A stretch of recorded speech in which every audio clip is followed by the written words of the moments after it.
নবীকে পাথর মেরে আঘাত করে দেয়। সবচাইতে বেশি বাবা তায়েফের ময়দানে যখন আমার দয়ার নবী গিয়েছিল, আমার মায়ার নবী যখন তায়েফের ময়দানে গিয়েছিল, এই কাফের বেদিন আবু জাহিল তায়েফের মানুষদেরকে আপনার তাদেরকে খেপিয়ে তুলেছিল। মুহাম্মদ নামে একজন ব্যক্তি আসবে, ও আমাদের ধর্মটাকে মিথ্যা বানিয়ে দিচ্ছে, নিজেকে নবী সীমান নবী দাবি করছে, আর সে যদি আসে তোমরা তাকে পাথর মেরে তাড়িয়ে দিও। আজ আমার কালেমার ভাইয়েরা গো, ওরা আমার মুসলমান ভাইয়েরা, ও যুবকেরা, ও আমার মা খালারা, শোনেন গো, এমন অবস্থায় বাবারে পাথর যখন মারে তায়েফের ময়দানে আমার নবী যখন কালেমার দাওয়াত দিতে লাগলো, এ দুনিয়াবাসী শোনো, তোমরা লাত মানাতের পূজা করিও না, আমি একজন নবী, তোমরা এক আল্লাহকে মানো।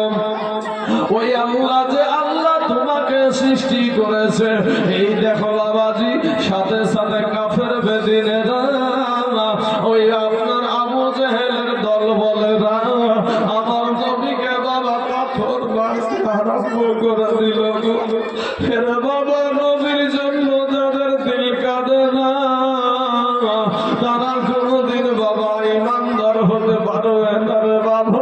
আমার নবীকে পাথর মারে গো, আমার নবী রাস্তায় রাস্তায় পাথর খায়, কিন্তু কাউকে কোনো আঘাত করে না, কাউকে কোনো কথা বলে না। আমার নবী যখন পাথরের আঘাত লাগিল, আমার নবীজি জমিনে পড়ে গেছে বাবা।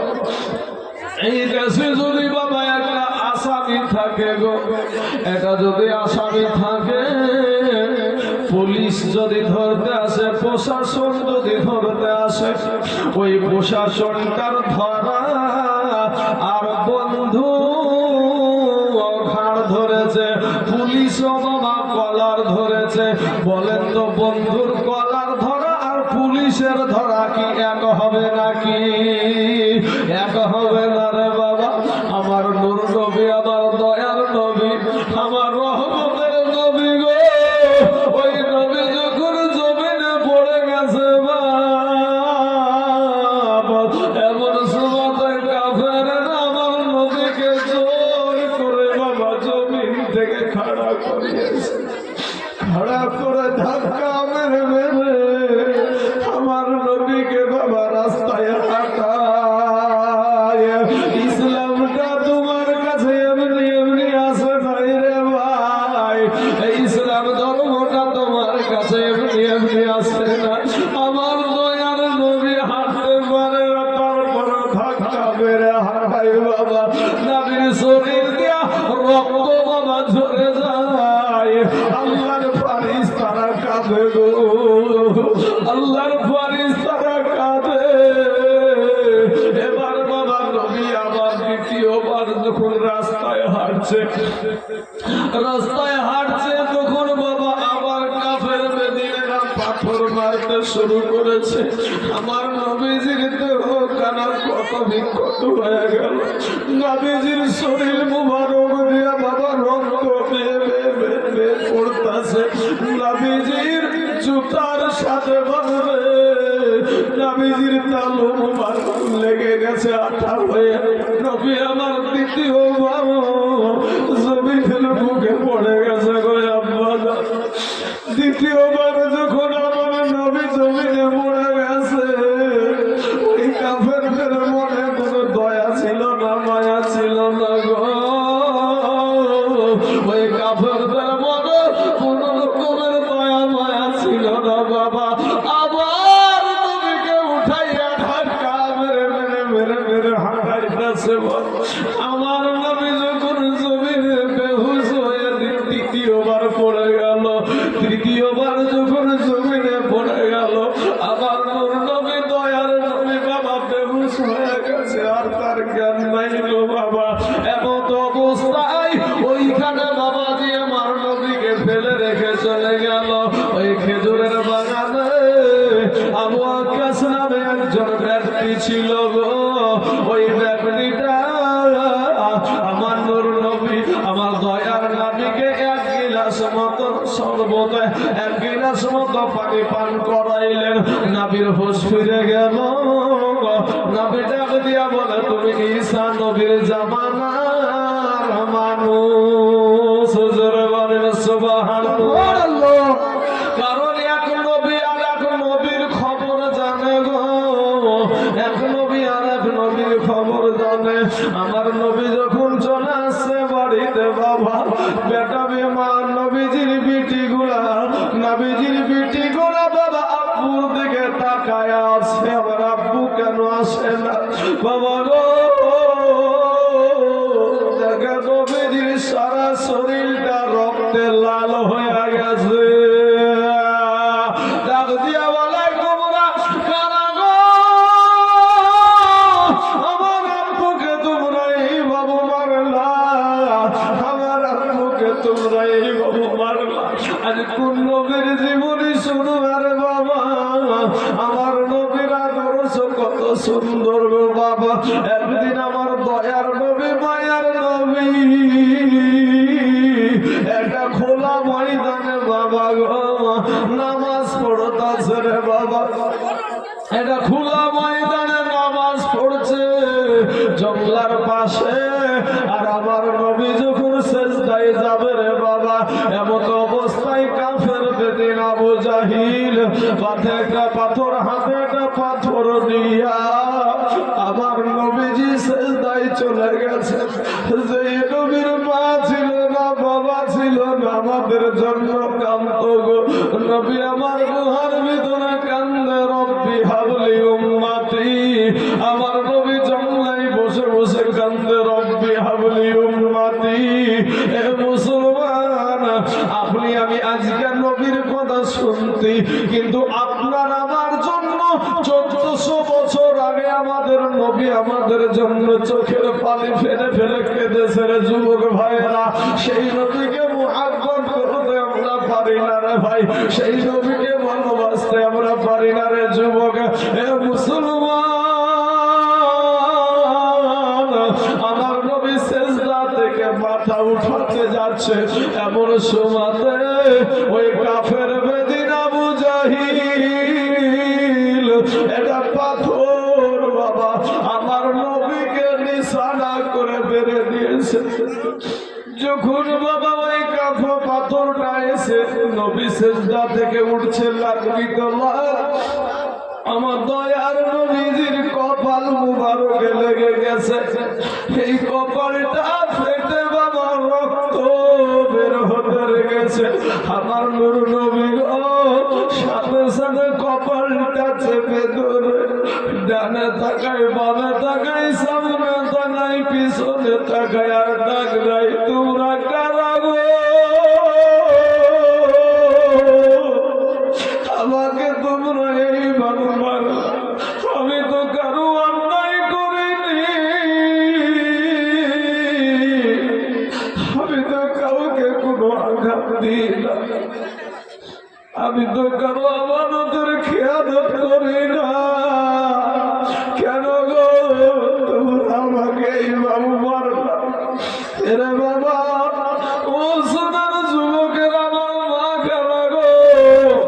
আমার দয়ার নবী মায়ার নবীর কপাল খানাই বাবু চেপে আছে ধরে আছে রক্ত বেয়ে বেয়ে বেয়ে বেয়ে পড়ছে বাবা।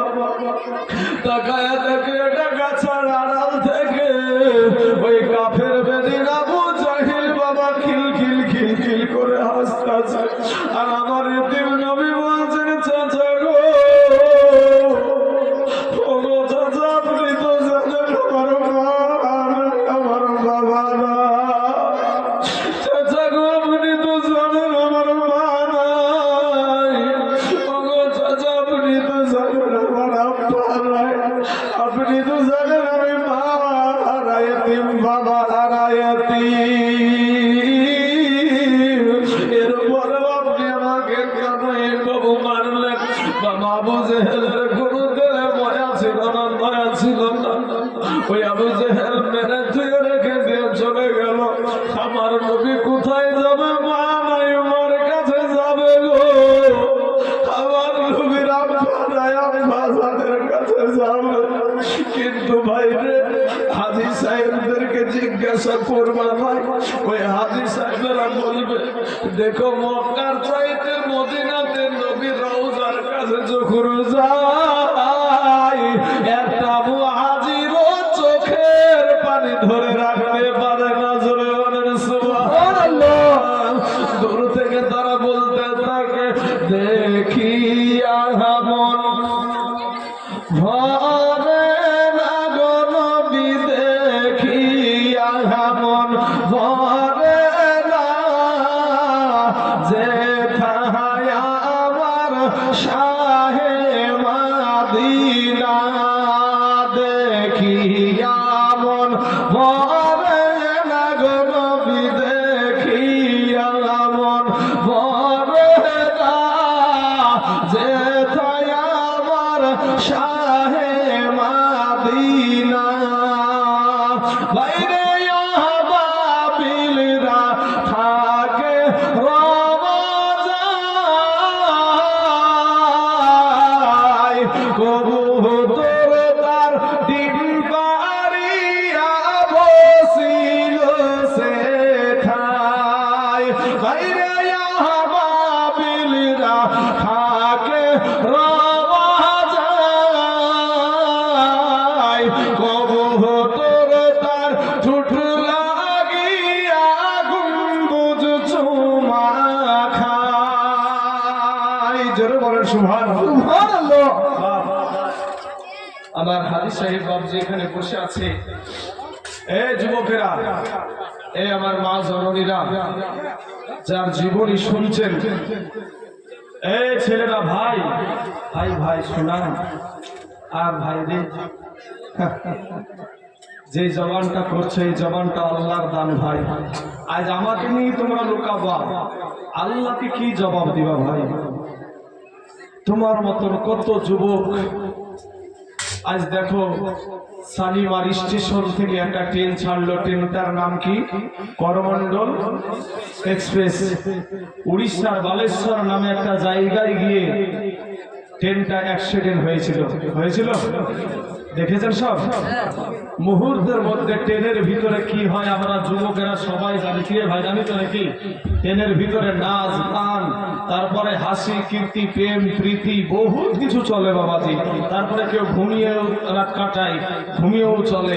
কিন্তু মুহূর্তের মধ্যে ব্যাপক আওয়াজ, বিশাল আওয়াজ। মুহূর্তের মধ্যে কেউ হাসছিল, কেউ কাঁদছিল, কেউ হাসছিল, কেউ গান করছিল, কেউ বাজনা করছিল, কেউ গল্প করছিল। মুহূর্তের মধ্যে বাবাজি ব্যাপক আওয়াজ, এমন আওয়াজ, তখন সাথে সাথে কান্নার আওয়াজ শুরু হয়ে গেল, বাঁচাও বাঁচাও বাঁচাও। কারো হাত নাই, কারো পাও নাই, কারো দেহ থেকে প্রাণ পাখিটাই নাই। আমরা সোশ্যাল মিডিয়ায় দেখলাম যুবক ভাই, সোশ্যাল মিডিয়াতে আমরা দেখলাম 300 যুবক মারা গিয়েছিল।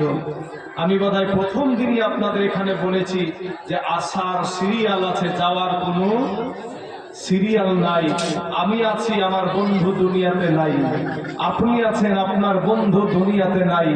একই সাথে বাজারে গিয়েছেন, ইটাহারে গিয়েছেন, রায়গঞ্জে গিয়েছেন, কিন্তু আপনি আজ আছেন, আপনার বন্ধুটা আজ কবরে শুয়ে আছে। এই ভাই যে আজকে তারপরও তোমাদের কত রকমের, আমি এরকম করে বলেছি যে তোমাদের পা দুখানা আগায়া দাও, তোমাদের পায়ে হাত দিয়ে বলছি ভাই, এরকম কথা বলিনি? মিথ্যা বলছি? তারপরেও মানতে রাজি না। আর জীবনী শোনা, একটা সেকেন্ডের আযাব,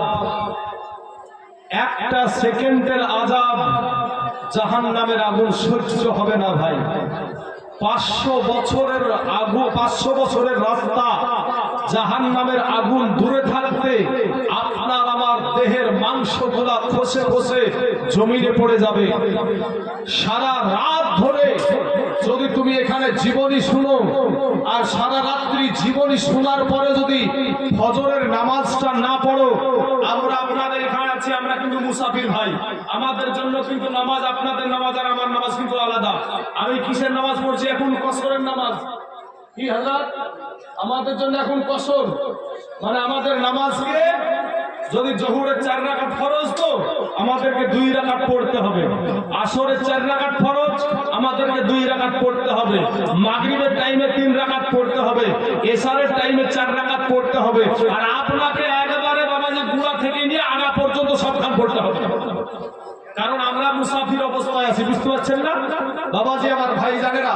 তাহলে এখানে সারা রাত্রি আপনি জীবনী শুনলেন, ফজরের নামাজ পড়লেন না ভাই, এই জীবনী শোনার আপনার কোনো দাম নাই, এই জীবনী শোনার কোনো দাম নাই বাবাজি। আরেকটা বিষয় আপনাদেরকে বলি, যে আপনাদেরকে এই যে সূর্যটা দেখতে পাও না ভাই, যুবক ছেলেরা বলো ভাই সূর্য দেখা যায় না, এই কিছু মাস পরই, 2-3 মাস বা 2 মাস পরই পাকা রাস্তাতে খালি পায়ে হাঁটতে পারা যাবে এই সূর্যের তাপে? পায়ে চটি না পরে হাঁটতে পারবা? এই সূর্যটা এই সূর্যটা বৈজ্ঞানিক বলছে 9,30,00,000 মাইল দূরে এই সূর্যটা রয়েছে। আল্লাহর হুকুমে ওই সূর্যটা মাথার কাছে নেমে চলে আসবে, সূর্যের 12টা মুখ খুলে দেওয়া হবে, সূর্যের তাপে মাটি পুড়ে তামা হয়ে যাবে, সূর্যের তাপে মাথার মগজগুলা টাস টাস করে ফেটে যাবে, ভাতের মারের মতো টক টক টক টক করে ফুটতে থাকবে। ওরে মুসলমান যুবক ভাই, কবরে গুনহা নিয়ে যাস না ভাই, কবরে গুনহা নিয়ে যাস না রে যুবক ভাই, সহ্য করতে পারবা না ভাই, এখনো সময় আছে, ফিরে এসে তওবা করে আল্লাহর কাছে ক্ষমা চাও, দিলখানা নরম করে দাও, আল্লাহকে বলো, গভীর রাত্রিতে আল্লাহকে বলো, আল্লাহ ওরে আমার দয়ার মাওলা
যদি দিলকে নরম করে দিয়া আল্লাহর কাছে ক্ষমা চাই ভাই, আমার আল্লাহ এত দয়ালু, আমার মা, আমার বাবা, আমার ভাই, আমার বিবি, আমার সন্তানের চাইতে কোটি কোটি কোটি গুণে তোমার আল্লাহ তোমাকে বেশি ভালোবাসে। জোরে বলেন সুবহানাল্লাহ, সুবহানাল্লাহ।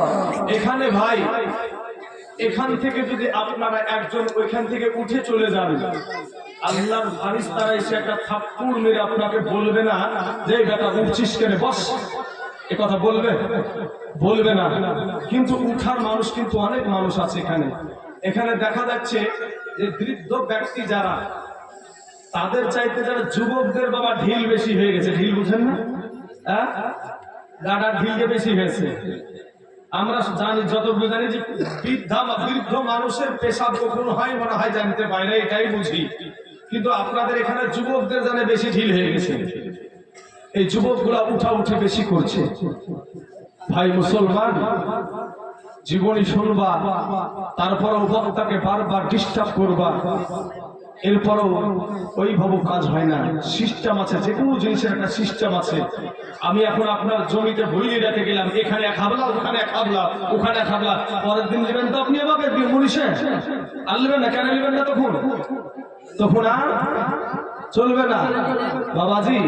তাই আমার মা খালাদেরকে বলবো, মা গো, আপনারাও আপনাদের আদর্শ নিয়ে বসে থাকেন। মা, আজকে শেষ রাত্রি মারে আমিও চলে যাব আপনাদের দেশ থেকে, আর আপনাদের সাথে দেখা হতেও পারে, নাও হতে পারে, কোনো গ্যারেন্টি নাই। রাস্তাঘাটে গাড়ি ঘোড়াতে চলি, কখন জানি আজরাইল তো সব সময় দৌড়াই, আজরাইল সব সময় ধরবার জন্য দৌড়াচ্ছে, বা কখন জানি ধরে ফেলে। যুবক ছেলেদেরকে বলবো, ভাই তোমরা আমার দুশ্মন না ভাই, তোদের পা দোকানে আগায়া দে ভাই, তোদের পায়ে হাত দিয়ে বলি ভাই মাস্তানি করিস না। তোমাদের চাইতে বড় মস্তান ছিল ফেরাউন, তোমাদের চাইতে মস্তান ছিল নমরুদ, তোমাদের চাইতে মস্তান ছিল আবু জাহেল, আবু লাহাব, উতবা, সাইবা। আমার আল্লাহ জুতা পিটা করে দুনিয়া থেকে বিদায় করে দিয়েছে। তারপরে এতবার বলার পরও শুনতে রাজি না, শুনতে রাজি না। কারণ কি জানেন? কপাল পুইড়া গেছে, কপালে জাহান নামের নামটা লেখা হয়ে গেছে, বুঝেন না? ভাই শোনা, ফিরাই ভাই, তোদের পায়ে হাত দিয়ে বলি, মা বাপের সেবা করো, আলেম ওলামাদের দোয়া নাও, ইমাম সাহেবের কাছ থেকে দোয়া নাও, মা বাপের কাছ থেকে দোয়া নাও, দেশের মুরব্বীদের থেকে দোয়া নাও, আদর্শ ভালো করো ভাই। দেখবা তুমি যখন আদর্শটা ভালো করে দেবা, রাস্তা দিয়ে যখন চলবা, কিছু ব্যক্তি বলবা, আরে হাজী সাহেব হয়ে গেছে, কদিন নামাজ পড়তে লেগে। এরকম গুলো লোক আছে না নাই? আছে। তখন আর একজন বলবেন, আরে ভাই আপনি কিছু বলিস না, ও এখন আলাদা হয়ে গেছে। ও এখন কি আলাদা হয়ে গেছে? মানে আল্লাহর প্রেমে মাশগুল হয়েছে, নবীর প্রেমে মাশগুল হয়েছে।